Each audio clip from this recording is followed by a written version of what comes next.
Good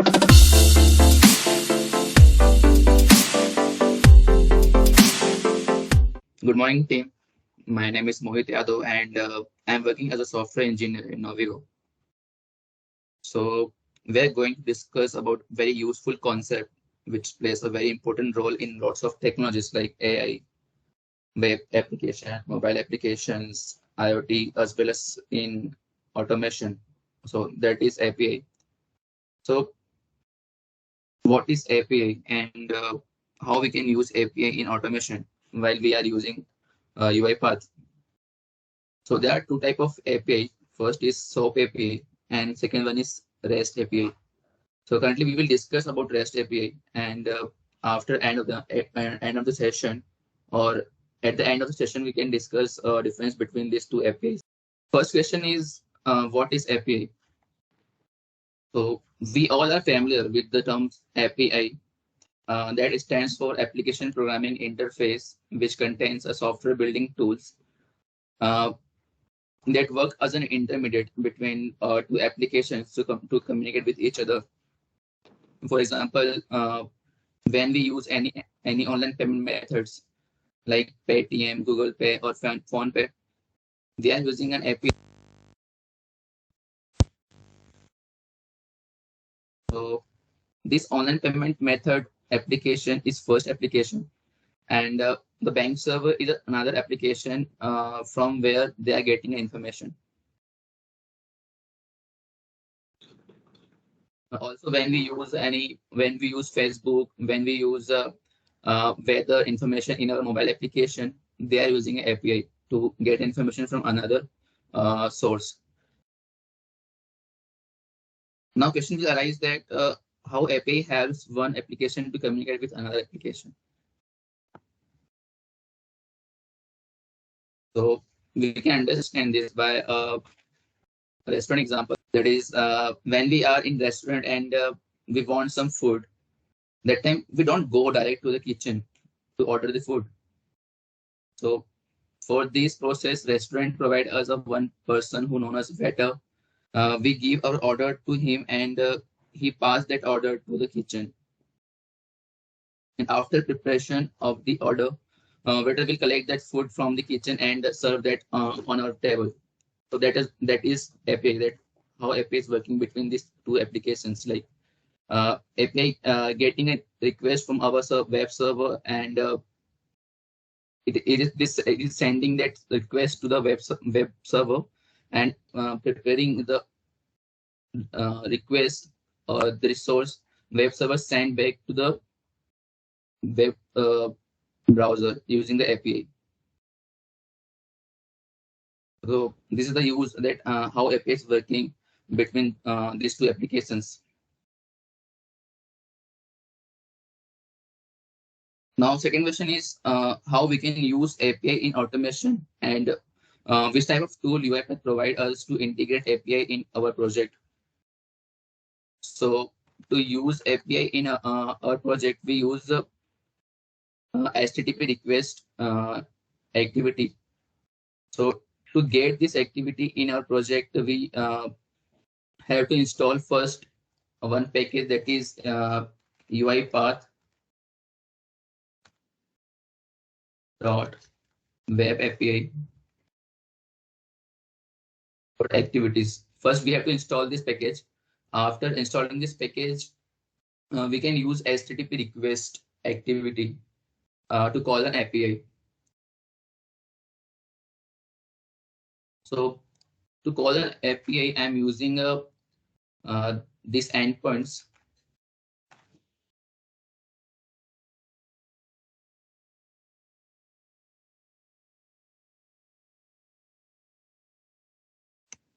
This endpoint is working for collecting information about the universities of the country. Means if I have to get information about the universities of the country, I am using these endpoints. So what is endpoints?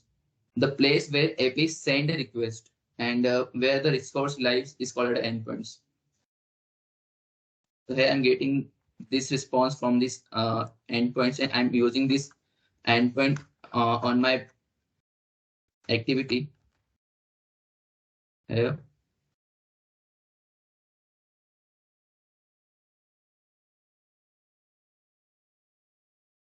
And in a preview section, I'm getting the response that how my response will look like.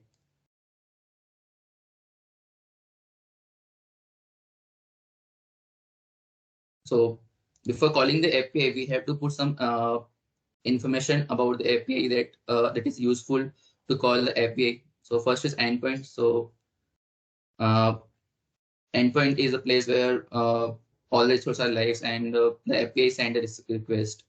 That's it. And this is the URL that how URL will go to the web server. Uh, this is it is asking us to enable SSL certificate. So what is SSL certificate? So SSL stands for Secure Socket Layer. It is a digital certificate that authenticates a website identity and enables encrypted connection. This ensures that information which is traveling between web browser and web server is secure or not. Okay, so most of the time when we use API, we send very sensitive data through the API, and also web servers send data which should be confidential.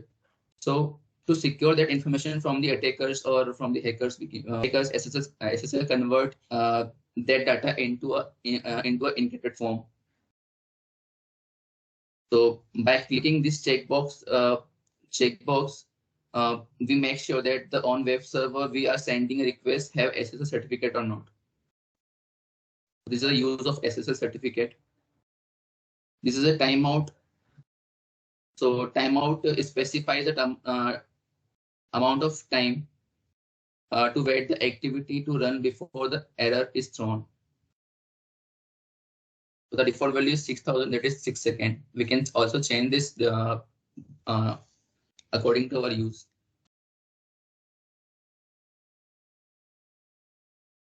The next one is client certificate. So basically, client certificate is a certificate for the client who is using the API. So this client certificate is provided by a API provider, that is vendor. So here we have to put the location of that certificate, and here I have to put a password of that certificate if we have. The next one is request method. So request method is used to indicate the desired action to be performed for a given resource. So this is the different request method which we can use according to our use. For example, if we use get method, so we are expecting that we will only get response from the server. Means we will not do any changes on the server or on the resource.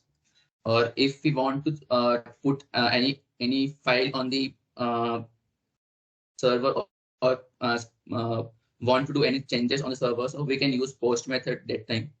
Or to update the file or to update the resource on this web server, we can use put method.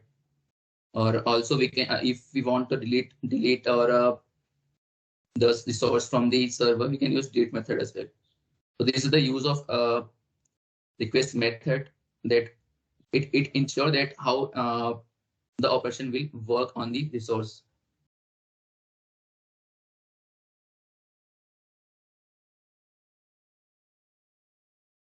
The next one is parameters. So parameters are the option which we can pass with endpoints to ensure the response. For example, we are using a country, and I'm sending it India. So the here endpoint describe that I want information about the India. But if I want to extract information according to client, according to user the requirement, so I can use this information as a parameter means I can use this parameter, this value as a parameter, and I can pass that value here. So it will use my value to extract the information as a parameter. I am using this as a parameter country.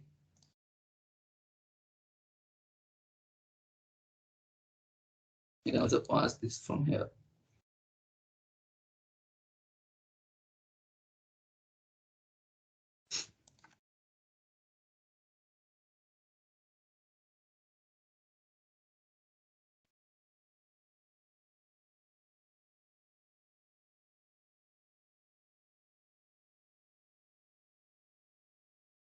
So here I am using this country as a parameter. Now second one is header. If we want to add header in our endpoint, so we can use this add header tab. So what is a header first? So it is used to send out additional information between browser and server. Basically, when we basically header looks uh, like a key and value pair. We can send server content type, content language, date, or some connections information about, with the header on the server. The next one is URL segment. So URL segment are the part of the URL that delimited by slashes. Like if I want to add some another slash here, like photo, I want to access folder or next name like photo, like video. So I can put that here in a segment.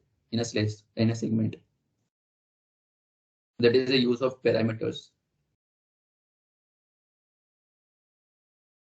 And the next one is attachments. So for when we use post or put method, that time we can send attachment with that endpoints. Like if I'm using a get method, so it is not giving me a option to add an attachment. And then, but when I will use a post or put method, it will provide me me option to attach a document or attach a file with the endpoints.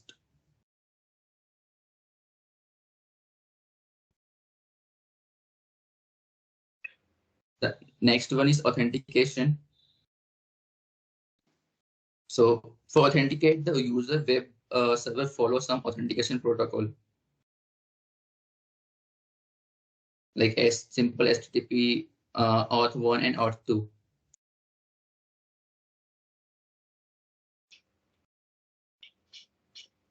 So this is this is some information which is required while calling the API, and in a response tab we get a response from the uh, web server that which type of response we are getting here, like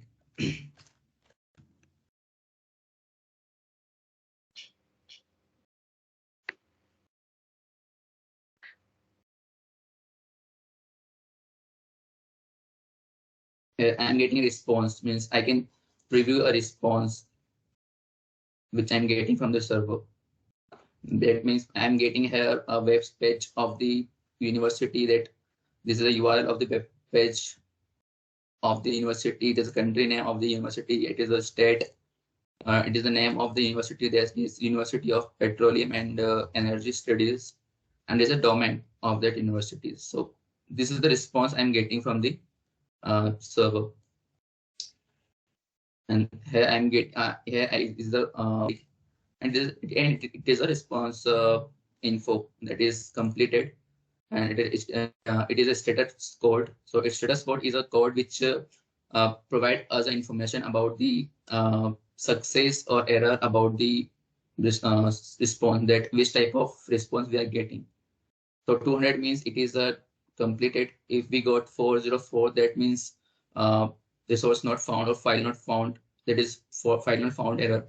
If we get 201, that's mean file is created on the on the server. So for the different operation, we have a different status code. So we can identify the error or a response by the status code as well.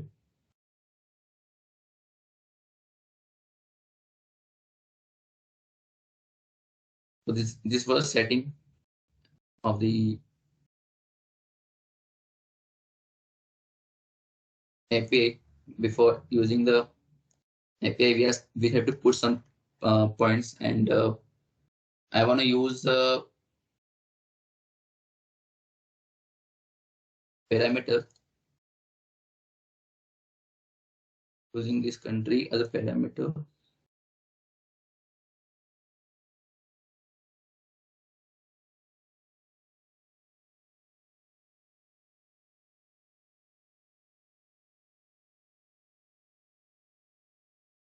Okay, so it will return as a result as an JSON or in a XAML form. Uh, Over here, I'm getting a status code. So after processing this API, after processing this activity, we will get the data in a JSON form, and if I'll get a response in a HTTP 200, then I'll say that the key, that process has been um, completed successfully. So after that, I'm deserializing a JSON, and I'm doing some operation with the JSON, and writing that data into a file.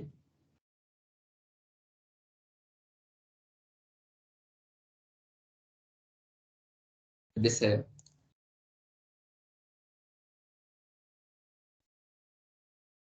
I'm extracting this information from that endpoints. This country, that is state, university name, domain, web pages, and alpha codes.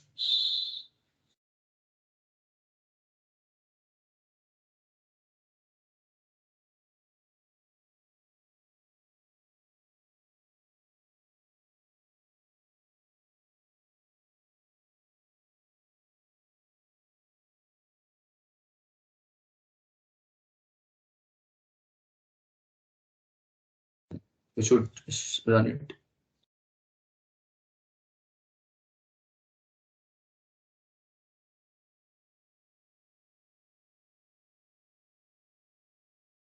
So here it is asking me get a country name, that which country you want uh, uh, to use to get information about the university. So here this is a list of countries. So I wanna extract information about the China.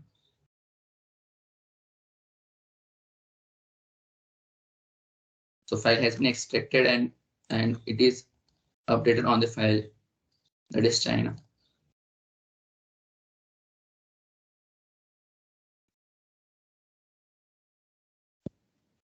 We have all the information about the university which is available on the China, in China, sorry. So this is the API, how is API is working in UiPath.